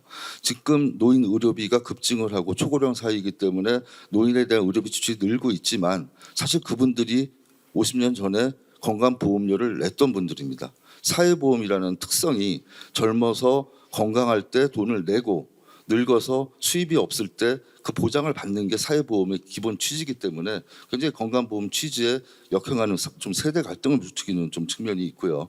또 한 가지는 건강 지갑을 말씀하셨는데, 의료 이용을 안 해서 지갑에 쌓이는 것보다 아픈 사람이 건강 생활을 실천해서 오히려 인센티브를 받는, 그게 더 좋지 않겠습니까? 저는 그런 쪽에 좀 생각을 하고 있고요. 또 하나는 우리가 예방을 잘하고 또 검진을 잘해서 미리 치료하고 또 돌봄에 들어오지 않게 노화 단계에서 노쇠에 빠지지 않게 막는 거 굉장히 중요합니다. 저희도 그걸 중요성을 두고 있기 때문에 이 건보료를 합리적으로 이용하는 방안 중에 아까 말씀하신 내용 중에 건강한 생활을 길게 유지하기에 도와드리는 것, 그것도 건강보험의 중요한 역할이라고 또 추가로 말씀드리겠습니다. 감사합니다. 말씀 주셨다시피 아까 말씀드렸던 이런 건강 지갑에 더해서 지금 효율적 의료 이용을 하는 건강보험 가입자 전체를 대상으로 이런 건강 바우처 인센티브 사업을 지금 시범 사업으로 20에서 34세를 대상으로 하고 있습니다. 그 대상자를 우리 노인분들까지도 확대해서 한다라고 한다면 그분들이 좀 더 건강한 생활을 하실 수 있도록 인센티브로서 활용이 될 거라고 생각을 합니다. 이상입니다. 네, 그러면 이제 세 번째 주제로 넘어갔습니다. 네, 양당에서 모두 합리적인 그 근거를 가지고는 말씀을 하시는데 그것이 실효성 있는지가 가장 중요한 것 같습니다. 그리고 전 국민에게 특히 이제 어르신들께 보편적으로 잘 제공되는 의료를 제공하면서도 재정 건전성을 살릴 수 있는 방안은 저희 방안대로 하시면 될 것 같습니다. 왜냐하면 제가 첫 번째 말씀드렸듯이 저희가 이야기하는 과다 의료 억제를 이용하는 걸도 현재 기준 7천억이 절감이 된다고 말씀드렸습니다. 연간. 그런데 저희 당의 공약 중에서는 모든 것이 인프라 구축에 집중되어 있고 그 이후에 드는 돈은 오히려 많지 않습니다. 그리고 올해 의정 갈등 때문에 사용했다고 말씀 주신 3조 3천억의 규모라면 저희가 했던 공약은 한 두세 번은 할 수 있는 재정이기는 합니다. 그리고 그것도 실제로 뭐 예를 들면 닥터헬기라던가 권역외상센터 집중이라던가 현재 있는 것들을 다 활용하는 것들이고 늘린다고 해도 그것이 뭐 몇백억 이상의 규모를 넘어서지 않습니다. 그러나 저희의 인프라는 한번 구축해 놓으면 지속적으로 그리고 전국적으로 전 세대에 걸쳐서 활용할 수 있는 것들이기 때문에 저희의 공약은 재정적인 문제는 없다. 현 시점으로도 없다. 그리고 건강보험료도 저는 국민들 입장에서 건강보험료 전체를 더 올리는 것은 합당하지 않다고 생각합니다. 그것이 더 올라가면 연금도 더 올라가는 마당에 개인이 쓸 수 있는 가처분 소득이 너무 줄어듭니다. 나는 엄청난 양의 의료비를 내고 내가 그 안에서 적당한 의료를 누리는 것이 아니라 적절한 의료비를 내서 최소한의 의료를 국가가 보장하고 그 외의 것은 나의 필요에 맞게 어느 정도 자율성이 주어지는 것이 더 좋은 방향이라고 생각합니다. 네, 그러면 세 번째 주제로 넘어가겠습니다. 세 번째는 이준석 후보의 보건부 신설.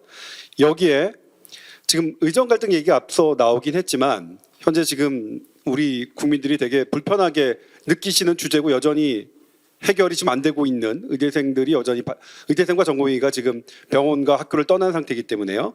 의정 갈등 해법에 대한 질문들을 좀 추가하도록 하겠습니다. 이거 먼저 김성근 대변인님께서 그리고 패널 분들은 본인의 시간을 이용해서 질문을 하셔도 되고 커멘트를 하셔도 됩니다.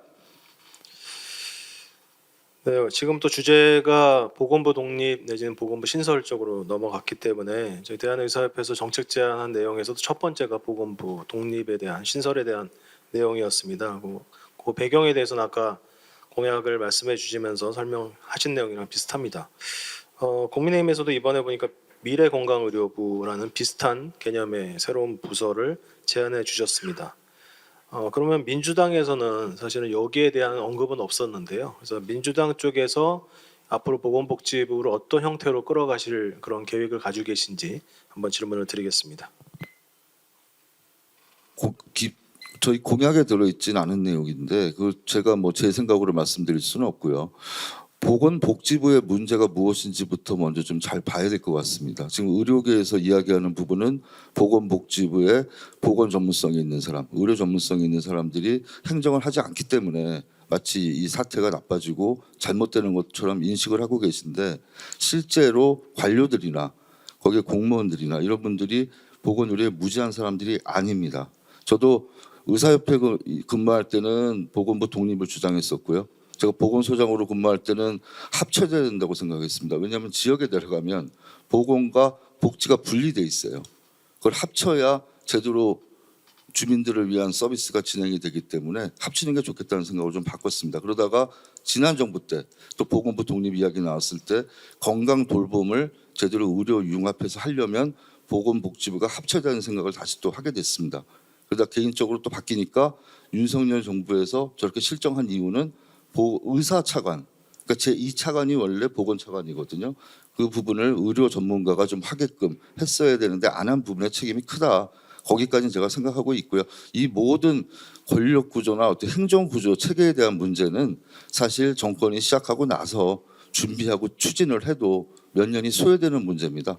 그렇기 때문에 앞으로 국민 중심형 의료개혁위원회에서 이런 부분도 한번 행정 체계 문제도 논의할 수는 있지만 그게 제가 볼 때 실효성이 있다 이렇게 생각하지 않습니다. 왜냐하면 지난번 국회 예정처에서 이미 실현 가능성이 없다고 한번 판정을 내린 적이 있어서 어떤 논리로 그걸 다시 열어갈지 그거는 좀 다른 당에 묻고 싶습니다. 네, 안기종 대표. 예, 저는 개혁신당 이준석 후보님에게 질문드리겠습니다. 그 개혁신당 보건으로 첫 번째 공약으로 이제 보건부 분리가 이제 발표가 되었거든요. 근데 이게 의사 직능 단체가 오랫동안 요구해온 수건 사안입니다. 그리고 다른 보건으로 직능 단체들, 많은 직능 단체들은 대체로 관심이 없습니다. 근데 전문가들은 보건복지부이든 보건부이든 보건의료 분야의 전문성과 독립성에 큰 차이가 없다라고 보는 의견이 대부분입니다. 오히려 보건, 의료, 요양, 복지는 분리가 아니라 유기적 협력이 중요하다라고 하는 게 대체적인 의견입니다. 그래서 보건부 독립은 의사 권한 강화를 위한 것이 아니냐 이제 이런 의견들인데 이에 대한 답변을 좀 듣고 싶고요. 같이 시간이 별로 없어가지고 그래서 이 의정 갈등이 왜 생겼냐? 환자 중심의 의료 체계가 아니기 때문에 생겼다라는 게 저희들이 판단입니다. 그래서 저희들이 코로나19 때도 그랬고 의료계 집단 행동으로 의료 공백 사태가 발생했을 때 이제 우리 각자 도생이라는 이제 이런 환자들의 용어를 사용하면서 환자의 투명과 권리 정진을 위한 뭐 환자 권리법이나 환자 기본법 같은 이런 게 없고 복지부에도 복지부의 모든 조직이 보건의료 쪽 주로 이제 공급자 쪽에 많이 되어 있는데 환자 정책국 같은 게 신설이 필요하다 이런 요구를 강하게 하고 있거든요. 그래서 지금 이제 이 세 정당에도 다 요청을 한 상태인데 이것도 각 정당 세 분 다에게 답변을 듣고 싶습니다.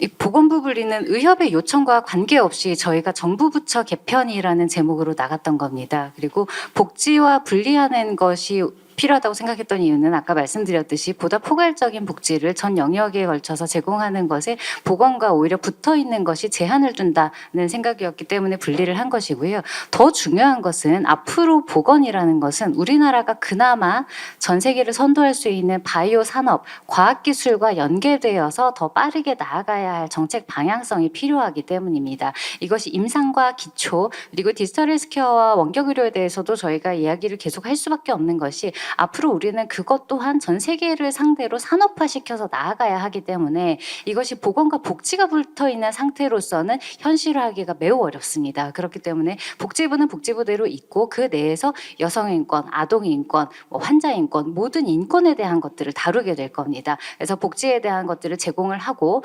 보건부는 보건부대로 의료의 전문성과 의료 산업, 바이오 산업의 전문성을 향해서 더 빠르게 나가되 저희는 국실 체계를 또 개편할 예정이기 때문에 그런 방향성에서 좀 더 호환되고 융합적인 정책을 만들어 나가고자 합니다. 어찌 보면 우리나라의 보건복지 정책은 보건과 복지가 매우 짬뽕되어 있는 느낌이 많이 드는 것 같습니다. 그렇기 때문에 보건 분야에 있어서의 어떤 전문성을 강화하기 위해서 보건부의 어떤 중요성이 강조될 필요가 있다라고 생각을 하고요. 우리 보건복지 백서를 보시게 되면 보건복지부 인력 중에 약 30%만 보건 분야에서 그 일을 하고 있고 예산은 17조밖에 되지는 않지만 건강보험 운영하는 것이 우리가 90조 정도 운영을 하고 있습니다. 역대 장관들을 보시면 보건 관련된 장관들은 그렇게 크게 눈에 보이지는 않는 것 같습니다. 보건복지부가 가진 소관 법령 104개 중에 보건복지부가 가진 소관 법령 104개 중에 보건 관련 법령이 약 54개로서 반 이상을 차지합니다. 그리고 식약처, 질병청, 건보공단, 심평원, 진흥원과 같은 24개 공공기관 중에 17개가 보건과 관련된 내용 기관입니다. 그리고 OECD 38개국 중 보건부가 따로 구성되어 있는 곳이 24개국으로 63%가 차지하고 있습니다. 그리고 앞서 이주영 의원께서 말씀 주셨다시피 보건의료 분야는 우리나라의 가장 뛰어난 인재들이 가는 곳입니다. 그거와 관련한 연구 능력을 강화해야 되고요. 그거에 대한 전문성을 강화하고 지금 우리나라에서 2조 정도 되는 그 예산이 보건의료 분야에 집중이 되고 있는데 그게 보건복지부 산하에서 관리되는 게 아니라 우리 뭐 중기청이라든가 과기정통부라든가 많은 곳에서 산재되어 있습니다. 그 성과와 발전 방향에 대한 어떤 그런 체계적인 관리와 앞으로 나아갈 방향성들에 대해서 우리가 좀 고민을 해야 되는데 그런 것들이 보건부라고 하는 하나의 독립된 부서로서 충분히 운영 가능하지 않을까 생각합니다. 이상입니다. 네, 안경민 기자. 예, 저는 아까 의정 갈등 이 사안에 대해서 좀 구체적으로 질문을 드리겠습니다. 올해 3월 기준으로 이제 사직서를 내고 현장으로 복귀하지 않은 전공의가 1만 1,713명이라고 합니다. 지금 5월 말까지 이제 추가 모집에 들어갔고 보건복지부가 당장 6월 1일부터 전공의 수련을 시작을 해야 하고요. 그래야 이제 전문의 시험을 치를 수 있고 내년도 전문의 배출에 문제가 없다라고 하는데 이제 어제 많은 병원들이 이제 원서 접수를 마감을 했었고 뭐 일부 병원들이 뭐 며칠 늦추기는 했습니다만 지금 뭐 제일 많은 인원이 등록했다는 병원이 뭐 기사로 많이 보셨을 텐데 뭐 67명 그래봤자 뭐 9.5% 정도라고 하고요. 10%가 채 안 되고 나머지 병원들은 그거보다 현저하게 모자랍니다. 이런 상황에서 이제 뭐 당장 6월 1일부터 더 날짜를 늘려봤자 얼마나 많은 인원이 수련 현장으로 복귀를 하겠냐라는 우려가 나오고 그러면은 당장 이제 전문의 배출에 문제가 생기죠. 그렇게 되면 저는 뭐 당장 뭐 제가 진료를 받을 것도 걱정이고 뭐 당장 우리가 너무 거대 담론적인 얘기를 하고 있는데 당장 다음 달, 당장 내년을 우리가 기약할 수 없는 상황이거든요. 그래서 좀 구체적으로 집권 이후에 어떻게 하실지 좀 그런 부분들에 대한 말씀을 들려주셨으면 좋겠고요. 뭐 먼저 그러면 개혁신당은 의사 가장 오래 이제 가까이까지 하시다가 뭐 이제 정치권으로 들어오시기도 하셨고 제일 소통을 좀 많이 하고 있을 가능성도 있다고 보여지는데 좀 현장에 계시는 의대생 선생님들이나 뭐 의대생이나 전공의 선생님들 어떻게 소통을 하고 계시고 그다음에 어떻게 하면 그분들이 돌아올 수 있을 거라고 생각하시는지 알고 계시는지 먼저 개혁신당에 좀 질문을 드리겠습니다. 제 1분 30초. 소통은 지속적으로 하고 있습니다. 그리고 개혁신당은 의외로 그들에게 특혜를 주겠다거나 무언가 좋은 것을 해주겠다는 이야기를 단 한 번도 한 적이 없습니다. 그리고 이번에 공약에 나온 것도 의학 교육 정상화, 수련 정상화, 그리고 양질의 수련을 받을 수 있게 해주겠다는 것이 전부입니다. 그리고 저는 이 공약들이 그대로 실현이 되고 지금은 아무도 하고 싶어 하지 않은 영역이지만 앞으로 이것이 현실화되어서 누구라도 하고 싶은 일이 될 때 그리고 앞으로 어떤 세대가 어떤 캐릭터를 가지고 등장하건 할 만한 일이 될 때 저는 이 문제는 즉시 해결된다고 생각합니다. 그렇기 때문에 개별적으로 설득하지 않습니다. 당근을 주지 않습니다. 저는 제대로 된 공약이 제대로 된 의료인을 부르는 핵심이라고 생각합니다.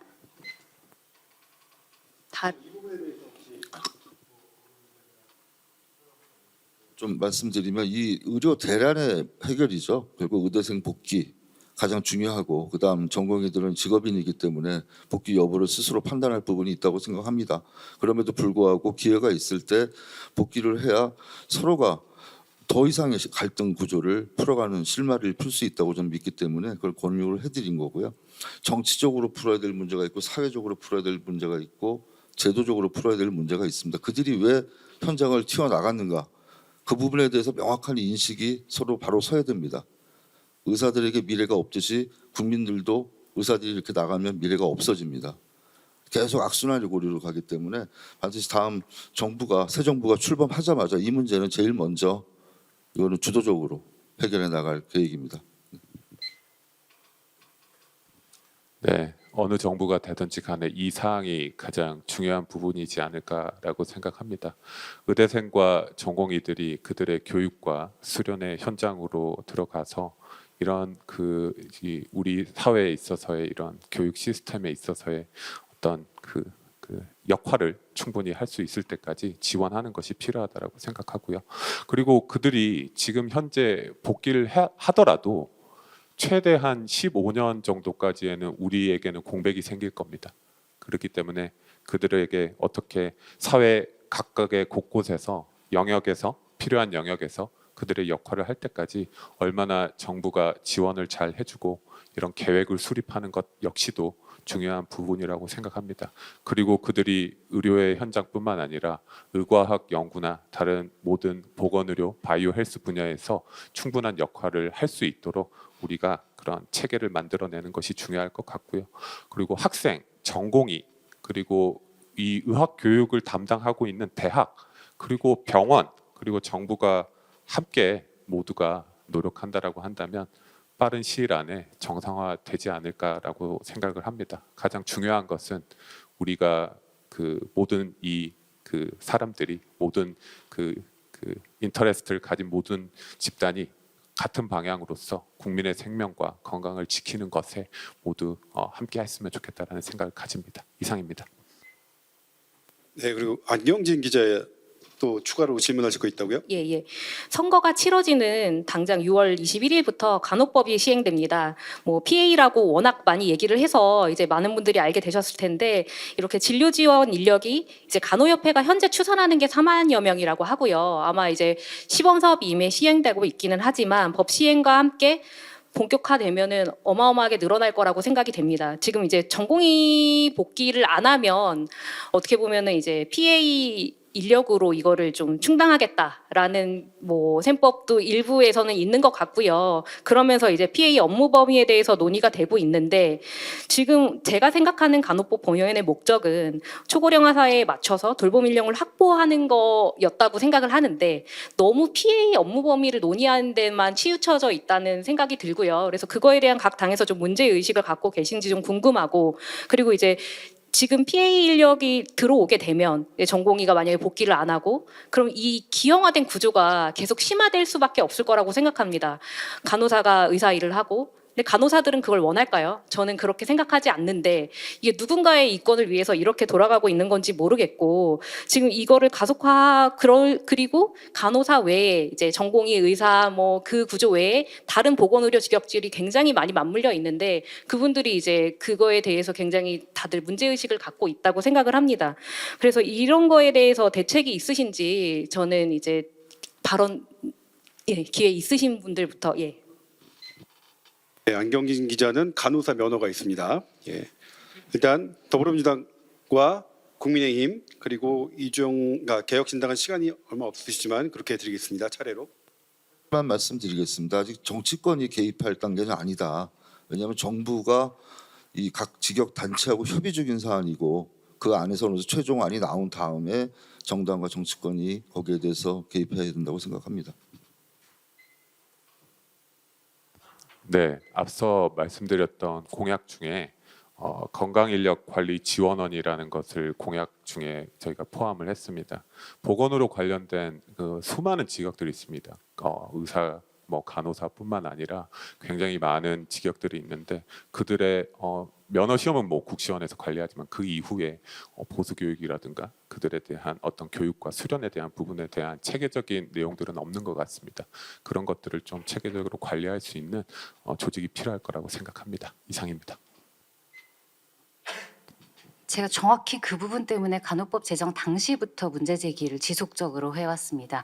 간호사들을 보호할 수 있는 법이 아니었기 때문입니다. 그래서 저희는 그것이 앞으로 행정부 차원에서 시행령이나 시행규칙으로 만들어질 것이기 때문에 거기에 대한 최소한의 브레이크를 걸고 현장 간호사들을 보호하기 위해 간호수가 미책정 업무를 전수조사해서 표준화하고 거기에 대한 수가를 제대로 반영하라는 공약을 낸 겁니다. 그리고 중증 특수 간호료 수당 및 수가를 차등화해야 예를 들면 중환자실이라던가 소아응급실이라던가 꼭 같은 업무로 치부되지만 명백히 더 어려운 업무들에 있어서 그들의 기여가 정당하게 보상받을 수 있습니다. 이 두 개를 충분히 하고 그 이후에 업무 범위에 대한 조정이 있어야 간호사들이 저는 안전하게 일할 수 있다고 생각합니다. 이건 지금 시간을 2분 반 많이 남으셨어요, 가자. 네, 마지막에 질문을 좀 많이 하려고 제가 많이 남겨놨습니다. 네, 민주당의 질문을 드리겠습니다. 사실 의협 입장에서 본다면 공공의대에 관련된 것은 가장 민주당하고 많은 입장 차이가 있는 부분입니다. 공공의료에 대한 문제의식, 그다음에 지역의료에 대한 문제의식은 대한의사협회 공식 입장이 아니라 의사 개개인의 입장에서도 굉장히 많은 문제의식을 가지고 있습니다. 하지만 공공의대를 설립하거나 그런 쪽으로 인력을 공급하는 것으로 해결될 문제는 아니다라는 게 공식 입장입니다. 그런데 이번에도 이제 공공의대가 나왔고요. 또 하나 이제 추가된 게 공공의무사관학교를 추가하셨습니다. 그래서 공공의대와 공공의무사관학교라는 텀을 같이 쓰셨기 때문에 차이는 뭔지 첫 번째 여쭙고 싶고요. 그렇게 해서 해당되는 사람들이 배출이 돼서 인력이 배정되는 시기는 아마도 10년 이후가 될 텐데, 그럼 지금부터 10년 안에 지금 현재 공공의료, 지역의료의 문제에 대한 해결 방안은 이번 공약에는 명확하게 보이지 않습니다. 주치의제 내지는 뭐 1차 의료기관을 좀 활성화하겠다 이 정도가 보이는데요. 거기에 대한 내용들을 좀 추가해 주셨으면 좋겠고요. 마지막으로는 하나 더 추가로 드리고 싶은 말씀은 이번 공약집을 보면 세당 공이 비용에 대한 내용이 별로 없습니다. 아마 시간이 짧아서 추계가 안 된 것 같은데요. 이런 여러 가지 지금 공약들을 진행하시려면 굉장히 많은 뭐 필수 수가, 지역 수가, 공공 수가 등등을 얘기하시면 비용이 굉장히 많이 들어갈 것 같습니다. 이 비용에 대한 추계가 혹시 당에서 된 게 있으면 같이 좀 언급을 해주셨으면 감사하겠습니다.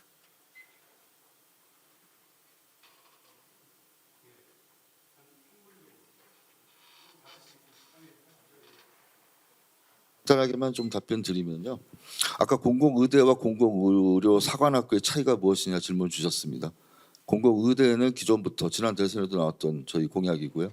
공공의료 사관학교는 학생 때부터 자부심을 갖고 지원을 받고 좀 책임감 있게 제대로 교육을 받을 수 있는 환경을 하나 만들고 그 받은 기간만큼 복무하는 개념의 공공의료 사관학교 개념을 이번에 집어넣은 것입니다. 추가로 그런 부분이 있다는 거 말씀드렸고, 또 한 가지가 비용 부분에 대해서 뭐 제가 말씀드릴 부분은 아닌 것 같습니다. 네. 네, 제가 추가로 질문을 드리겠습니다. 그러면 공공의무사관학교에 들어가는 학생들은 군인 신분이기 때문에 사관학교라는 단어를 쓰신 건지, 원래 사관학교라는 말은 군인이어야 되지 않습니까? 그래서 그런 말 쓰신 건지 하나 하고요.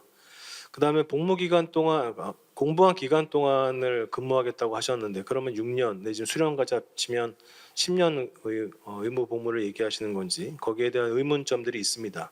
그래서 말씀드렸던 공공의대와의 차이를 말씀을 드렸고, 또 하나 의료계에서 공공의대 설립에 대해서 반대하는 이유 중에 하나가 정원이 늘어나는 것보다는 대학이 늘어나는 거에 대한 반발이 좀 있습니다.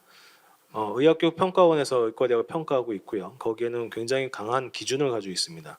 그 기준을 통과해서 인증을 받아야 의학교육을 제대로 할 수 있다는 거죠. 그런데 지금 현재 대한민국에 있는 40개 의과대학이 있습니다만, 지방에 있는 학교들은 미안한 말씀이지만 지역에 있는 대학들이 지금 굉장히 어려움을 겪지 않습니까? 의과대학도 마찬가지입니다. 여러 가지 연구에 대한 기반 시설뿐만이 아니라 대학원생, 그다음에 조교 등 모집이 어렵기 때문에 마무리 부탁드립니다. 기초의학 교수님들이 가시기 어려운 거거든요. 그런 상황에서 몇 개의 의과대학을 신설한다는 것 자체, 예, 특히 다 마무리 지역에 부탁드릴게요. 사는데요. 예. 여기에 대한 대답을 좀 해주셨으면 좋겠습니다. 있으세요? 패스하셔도 되고요. 말씀드리죠. 공공의대는 사실 서남대 폐교 이후에 서남대 정원만큼 더 학교가 여력이 있기 때문에 공공의대 이야기가 처음 나온 것으로 저는 알고 있고요. 그다음에 공공의료 사관학교 사관생도가 아닌데 왜 사관이라고 붙이느냐?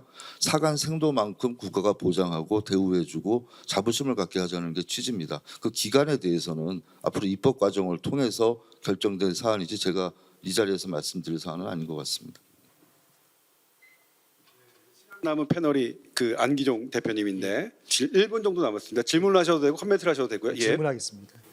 그 역대 대통령으로 당선된 대선 후보들은 공통적으로 이제 암 같은 중증 질환과 희귀 난치성 질환에 대한 그 의료비 부담 완화하고 생명과 직결된 신약이나 신의료 기기에 대한 신속한 공급 관련 공약이 있었거든요.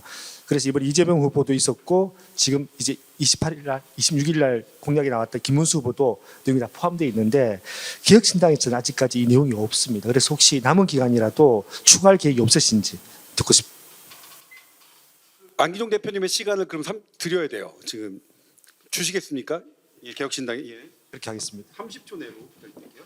네, 저희는 암 자체의 보장성을 강화해서 치료비를 드리겠다고 이야기하진 않습니다. 다만 지역 암센터를 거점화해서 지원함으로써 지역에 있는 분들이 수술이나 암 치료 후의 진료, 그리고 재발했을 때의 치료, 그리고 희귀암에 걸렸을 때의 진료 등을 원활하게 할 수 있도록 인프라를 구축하는 것이 먼저라고 생각했습니다. 희귀 질환에 대해서도 희귀 질환 같은 경우에는 약제가 워낙 비쌉니다. 그렇기 때문에 소수의 환자에게 많은 것을 지원해주기 위함, 그리고 우리가 공공부조적인 성격으로서 건강보험을 유지하려면 현재 저희가 당이 주장하는 대로 건보 건전성을 강화해서 그분들을 더 잘 도와드리는 것이 올바른 방향이라고 생각합니다. 그래서 저희 당의 공약에는 그것이 다 녹아 있다 이렇게 말씀드리고 싶습니다.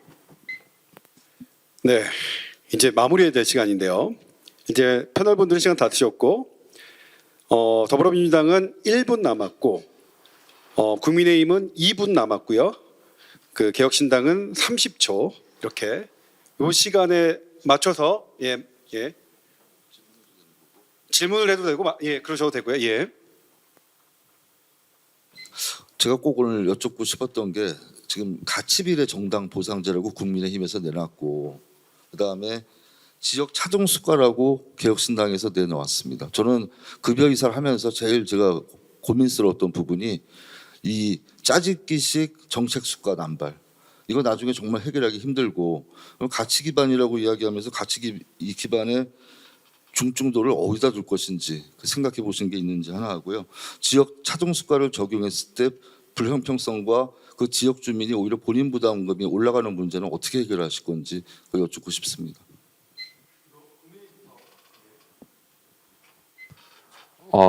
먼저 이 가치비례 정당 보상제와 관련된 부분들은 어떻게 보면은 필수 의료와 관련해서 우리가 얘기했던 것에서 저희가 제시했던 공약입니다.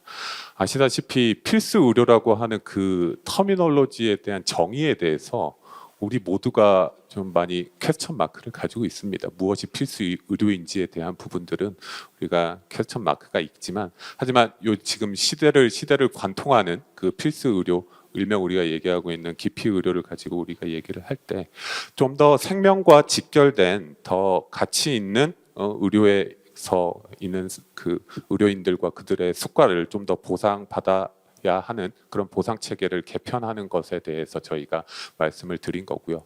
물론 그 기피 의료라고 하는 그리고 어려운 그 생명을 살리는 그런 의료에 계시는 분들이 열심히 일하고 바쁘게 일하면은 안 좋은 거잖아요. 그런데 그분들이 열심히 일하고 바쁘게 일한다고 해서 수가를 제대로 못 받고 그리고 안 바쁘다고 해서 그러면 수가를 그 환자가 없어서 돈을 못 벌게 되면 또 병원에서는 그거에 대한 어떤 어떤 페널티가 있을 수도 있고 그런 부분들에 대해서 우리가 전반적으로 그들이 정말로 필수 의료 분야에서 워낙 그 일을 하고 싶도록 만드는 이런 사회적인 구조를 만들어 나가는 것이 가장 필요하다라고 생각을 합니다. 네. 그리고 마지막으로 그 일명 우리가 얘기하고 있는 가치 기반 지불제라고 하는 부분과는 좀 다른 개념이라는 것을 조금 말씀드리고 싶습니다. 이상입니다. 짧게. 네, 저희 당에서 이야기하는 것은 차등을 강제하는 것이 아닙니다. 차등을 가능하도록 만드는 것입니다. 저희가 지방세의 법인세율이나 최저임금 관련해서도 거의 같은 기조로 냅니다. 중앙에서 정하되 지자체별로 그것을 스스로 가능하게끔 이 캡을 두자는 겁니다. 그래서 지자체 재원으로 또 추가적으로 지원할 수도 있고 본인 부담금을 올리는 방안도 있을 수 있겠습니다만 거기에 대한 자유를 허락하는 것이 첫 단계라고 생각을 합니다. 더불어 소아나 산모, 희귀 희소 질환에 대해서는 정책 수가 이것은 N수로 해결되는 문제가 아니기 때문에 그렇습니다. 그렇게 저희는 호환되는 그리고 지역의 자유를 주는 왜냐하면 지역이 가장 잘 알고 있거든요. 무엇이 부족한지는 그러면 그것은 어떤 기한을 정해서 집중 육성할 수 있는 방안이 된다고 저희는 생각합니다. 추가로 드릴 말씀도 많지만 제 말씀 드리고 끝내겠습니다. 아까 지역의사제 부분에서 대만 실패했다, 일본 실패했다 이렇게 말씀하시는데 실제로 제도 지속되고 있는 곳이 많습니다. 그 실패 여부를 판단하는 것은 결국 해당 당사자가 되는 국민입니다. 그렇기 때문에 저희가 더불어민주당의 보건의료 정책의 기조는 국민들이 만족하는, 국민들과 함께 가는 그리고 같이 성장하는 그런 보건의료 정책을 추진하고 있기 때문에 국민 여러분께서 믿고 맡겨주시면 이재명 후보가 잘 할 것이라고 좀 믿고 또 열심히 하겠습니다. 감사합니다.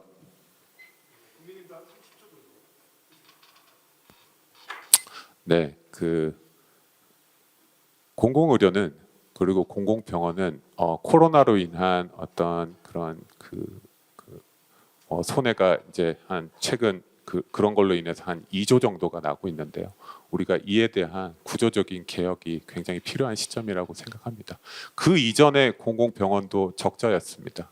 이들의 구조 개혁과 이들의 그 변화가 있어야지만 우리가 국민들이 피땀 흘려내는 세금으로서 그 국민의 공공 의료 서비스를 충분히 제시할 수 있을 거라고 생각합니다. 그리고 우리 김문수 후보 캠프에서는 어떻게 하면 좀 더 효과적이고 좀 더 효율적인 방향으로 우리나라 보건의료 시스템을 미래 세대에게 잘 전수해 줄 수 있는 방안에 대해서 좀 더 많은 고민을 하도록 하겠습니다. 이상입니다. 네, 오늘 저희 정책 꼭 알리고 싶었습니다. 저희 개혁신당 그리고 이준석 후보 캠프는 해야 할 말은 꼭 해야 직성이 풀리는 사람들입니다. 그리고 하고 싶은 일을 누구나 더 잘하게 만들고 싶은 사람들이 모인 곳입니다. 의료 정책에 대해서도 그렇습니다. 온 국민이 누릴 수 있는 정말 좋은 의료, 앞으로 지속 가능한 의료, 세계 속의 질 좋은 의료를 만들기 위해 저희 앞으로도 최선을 다하겠습니다. 감사합니다. 네. 저는 오늘 그 정책 토론회를 들으면서 진짜 새 후보가 TV 토론했던 것보다는 훨씬 더 건설적이었던 것 같고 더 전문적이었던 것 같고 그리고 조금 더 선명해졌습니다. 예, 그래서 저는 개인적으로 각 캠프의 고민과 그리고 어떻게 하겠다는 것이 조금은 이전보다 더 선명하게 보인 것 같아서 저에게는 유익했습니다. 여기 자리해 주신 기자분들, 관계자 여러분들께 감사드리고 유튜브로 청취해 주셨을 우리 시청자분들께도 거듭 감사의 말씀을 드리겠습니다. 이것으로 대선 후보 보건의료 정책 토론회를 마치겠습니다. 감사합니다. 네, 오랜 시간 함께해 주셔서 감사합니다. 발표해 주신 분들하고 토론자분들 모두 감사드리겠습니다. 이상으로 제21대 대선 후보 과학 보건의료 공약 토론회를 마치도록 하겠습니다. 앞으로도 과학기자협회와 과실련 많은 관심과 응원 부탁드리겠습니다. 오늘 참여해 주신 모든 분들께 다시 한번 감사드립니다.